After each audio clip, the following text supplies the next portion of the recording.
பிரியமானவர்கள்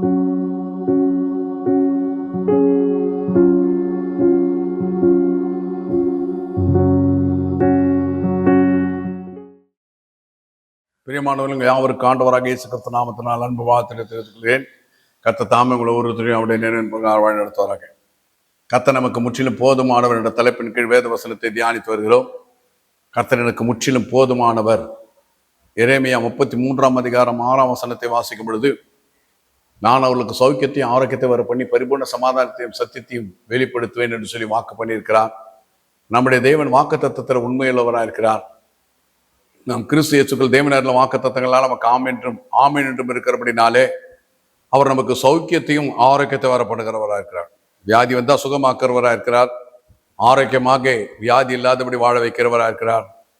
பரிபூர்ண சமாதானத்தை சத்தியத்தை நமக்கு வெளிப்படுத்துகிறவராக இருக்கிறார். ஆகையினால கர்த்தர் நமக்கு முற்றிலும் போதுமானவராக இருக்கிறார் என்று சொல்லி பார்க்கிறோம். அது மாத்திரமல்ல, தேவன் மத்திய 19 அதிகாரம் 26 வசனத்தில் வாசிக்கும் போது, மத்திய 19:26 தேவனாலே எல்லாம் கூடும் என்று சொல்லி பார்க்கிறோம். ஆம் பிரியமானவர்களே, நம்முடைய தேவனாலே எல்லாம் கூடும். அவரால் கூடாத காரியம் என்று இந்த உலகத்தில் ஒன்றுமே கிடையாது.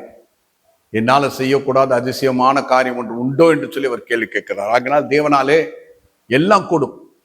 நம்மை பரிசுத்தவான்களாக, விசுவாசிகளாக, நீதிமான்களாக, உண்மையுள்ளவர்களாக, ஆசீர்வதிக்கப்பட்டவர்களாக, தேவனுடைய பிள்ளைகளாக, தேவனுடைய வார்த்தை பிரகாரம் வாழ்கிறவர்களாக முற்றிலும் நம்ம வழிநடத்த தேவனால கூடும். அவரால் கூடாத காரியம் என்று இந்த உலகத்தில் ஒன்றுமே கிடையாது. சாத்ராக், மேஷாக், ஆபேத்நேகோ 3 பேர் நெருப்பில் போட்டபோது அவர்கள் நெருப்பிலிருந்து மறுபடியும் எடுக்கும் பொழுது அவர்கள் ஒரு சேதம் இல்லாமல் வெளியே வந்தார்கள். இந்த நெருப்புக்கு தன்னிடத்தில் போடப்பட்ட பொருளை சாம்பலாக்கி கொடுக்கிற வல்லமை கொடுத்தது கர்த்தர் தான். ஆனால் அதே கர்த்தர் என்ன பண்றாருன்னா, இவங்களை சாம்பலாக்காதபடி மறுபடியும் கொடுன்னு சொன்ன உடனே, கட்டளையிட்ட உடனே அந்த நெருப்பு இவர்களை சாம்பலாக்காமல் வெளியே கொடுக்கிறது. ஆகினால பிரியமானவர்களே, தேவனால எல்லாம் கூடும். நம்ம ஞானத்துல, அறிவில, புத்தியில, அவருடைய வார்த்தையின் பிரகாரம் நடக்கிறதுல, சந்தோஷமா இருக்கிறதுல, ஆசீர்வாதமா இருக்கிறதுல, எல்லாவற்றும் அவரால் நடத்த முடியும்.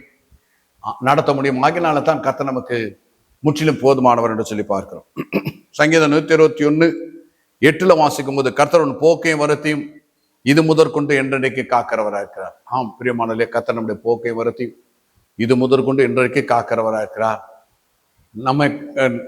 நம்முடைய காலங்கள் கர்த்தரை கருத்து இருக்கு. ஆகினாலே நாம நம்மை காத்துக்கொள்ள முடியாது. கர்த்தர் தான் நம்மை காக்கிறவராக இருக்கார். அவர் தான் சர்வ வல்லமுள்ளதான தேவனாக இருக்கிறதுனாலே நம்முடைய போக்கையிலும் வருகையிலும் நம்மை காக்கிறவராக தேவன் இருக்கிறார். ஆகினால கர்த்தர் நமக்கு முற்றிலும் போதுமானவராக இருக்கார். ஏசாயா 49 அதிகாரம் 15 வசனத்துல வாசிக்கும் பொழுது, தாய் தன் பாலகனை மறந்தாலும் நான் நம்மை மறப்பதில்லை என்று சொல்லியிருக்கார். ஆகினால கர்த்தர் நம்மை மறக்கிறதில்லை.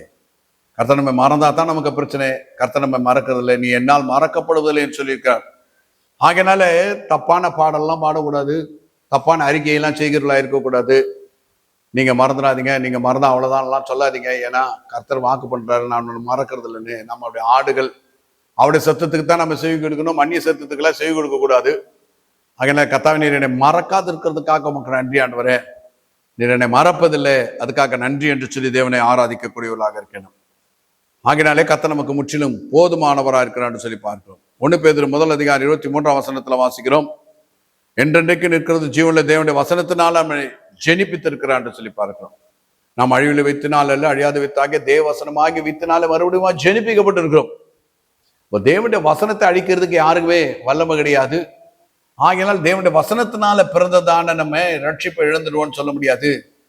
அவருடைய வசனத்தினால நாம பிறக்க செய்திருக்கிறார்.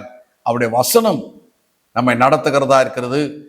அவருடைய வார்த்தையினால் நம்மை பிறக்க செய்ததான தேவன் நம்மை முற்றிலுமாய் வழி நடத்த வல்லவராக இருக்கிறார். ஆகிய கர்த்தர் நமக்கு முற்றிலும் போதுமானவராக இருக்கிறார் என்று சொல்லி பார்க்கிறோம். அதாக என்னாக 24 அதிகாரம் 1 வசனத்துல வாசிக்கும் போது, நம்மை ஆசீர்வதிப்பதே கர்த்தர் நமக்கு பிரியமாய் கொண்டிருக்கிறார். இஸ்ரவேலை ஆசீர்வதிப்பதே என்னுடைய பிரியம் என்று சொல்கிறார். ஆகினால் கர்த்தர் நம்மை ஆசீர்வதிப்பதே பிரியமாய் கொண்டிருக்கிறதுனாலே கர்த்தர் நமக்கு முற்றிலும் போதுமானவராக இருக்கிறார். தேவன் எனக்கு முற்றிலும் போதுமானவர். ஏனென்றால் என்னை ஆசீர்வதிக்கிறதுல அவர் பிரியமா இருக்கிறார். இவ்விதமாய் தேவனுடைய வசனங்கள் நம்மை கவனிக்கும் போது கர்த்தர் நமக்கு இவைகளிலே முற்றிலும் போதுமானவராக இருக்கிறார் என்பதான விளங்கிக் கொள்ளக்கூடியதா இருக்கிறது. நாம் ஜெபித்து முடிப்போம். எங்களை அதிகமாக நேசிக்கிறதான பரிசுத்தமுள்ள பிதாவை, கர்த்தராகிய இயேசு கிறிஸ்து நாமத்தை சுமந்துகிறோம். எங்களுக்கு முற்றிலும் போதுமானவர் என்று சொல்லி வசனம் மூலமா நாங்கள் அறிந்து கொள்வதற்கு எனக்கு மனக்கண்களை திறக்கிறதுக்காக சோத்திரம். எங்களுடைய இருதயத்தில் இந்த வார்த்தைகள் எழுதப்படட்டும். இந்த வார்த்தையை நாங்கள் விசுவாசித்து மையப்படுத்த எங்கள் எல்லாருக்கும் கிருபை தாரும். கர்த்தராகிய இயேசு கிறிஸ்து நாமத்தில் ஜெபிக்கிறோம் பரிசுத்தமுள்ள பிதாவே, ஆமென்.